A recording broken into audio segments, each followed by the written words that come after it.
definitely not here, don't worry about it. Okay, let's put it right there. Okay, I'm asking a question. Do you think Ari Lennox was justified in the way that she took the situation to Instagram Live and like pretty much blasted Gale and Oprah? Okay. Okay, so first of all, personally, I don't really follow Oprah like that, like not for a while anyway. I don't either, obviously. Yeah, so all the information about like what Oprah did, what she blasted, I'll find out later on the news. But you know, like I'll find out somehow, you know. But I never heard it firsthand, so I really can't comment or speculate. However, her initial reaction, I feel like it was valid because Oprah is really known to be like this sort of godmother who really cares about everybody, especially like the uprising of like black people, man and woman and child and women. But speaking of Oprah and black people, remember how we were talking about Michael Jackson? Yeah.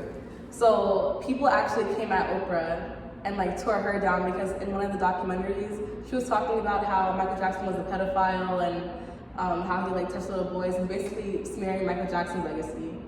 So she kind of did the same thing. Like I don't know if Ari was talking about Oprah and Michael Jackson and Gale and Kobe, or like she was talking about both of them and Kobe. But like Oprah is known to like, you know, like bring things up. Yeah. Okay. Well, regarding to Gale, because I did see that one. Speaking on Gale touched on Kobe's legacy in all aspects of it. And I feel like as a journalist, you have to. Because the thing is, as a journalist, as someone who reports news and like gets stories out there, you have to be unbiased. They teach us that in writing class, you know, when we're writing essays or whatever, you have to be unbiased. You have to deliver all sides of the story, even if some of it is pretty ugly. So for Gale, even though it kind of came off a little harsh and I was kind of sitting there just like, okay, you're getting a little bit pushy right there. I feel like she wasn't necessarily smearing Kobe's legacy. I feel like she was just touching on it. It may have come off in a little she wasn't like, way. how could you have been friends with someone with such a past? It would be different if she said like, yeah, well, he was alleged for touching girls. What do you think about a star now being remembered for being a legend when he did this sort of? That would be different. But she touched on it, even if it was in a little bit of an aggressive way. She touched on it, and I feel like that's what you're supposed to do. You're supposed to highlight all aspects. You know, I don't feel like she smeared the legacy. I'm certainly not going to think anything different of Kobe, you know. She just touched on all aspects. And as far as Oprah, again, I haven't seen it, but if that's the case, you have to kind of look at it from that same perspective. Like, is she really smearing it or is she touching it? Yeah, like I didn't get the impression that she was smearing anything. Like, I don't know. I actually like the fact that she brought it up. I thought it added like weight to the conversation. Yeah. You know, because like pretty much any interview that you see about Kobe will kind of be the same in a way. Yeah. And a lot of people would be afraid to like really dig into his past. I don't know. That's just me. Yeah. Also because it's kind of a sensitive topic right now. Oh, we'll have class really soon. Really soon? What's really soon? Like 15 minutes. Okay. All right. Okay, I just have one more question. Okay. Okay, so people were coming at Ari like in the comment section under that post that I was watching with you, and they're like, oh, she's talking about the same black men who called her a dog. Because if you don't know that, this black guy compared Ari Lennox and I think Tiana Taylor to a bulldog, a Rottweiler, because of her like facial features. Damn. So she got torn down for that, and then people were saying like, how are you defending the same black men who said that you look like a Rottweiler? Because the thing is, like, I feel like when she said you're bashing on black men, I feel like that's general, you know?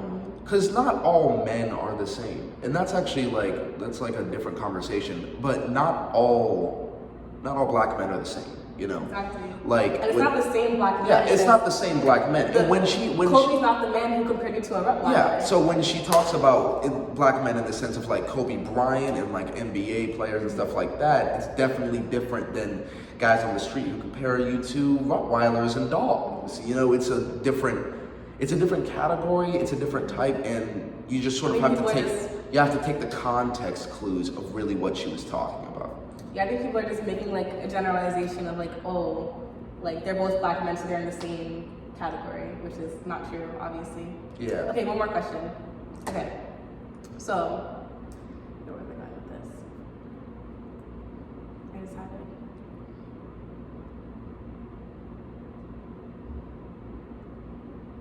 Did you lose Wait, it? it'll come to me. It'll come to me. We'll come to you in the next 3 minutes. Oh my gosh. Honestly, hold on. I'm gonna be late. No, I'm not. Okay. Oh, so somebody was saying that it's a black woman's responsibility to hold black men accountable.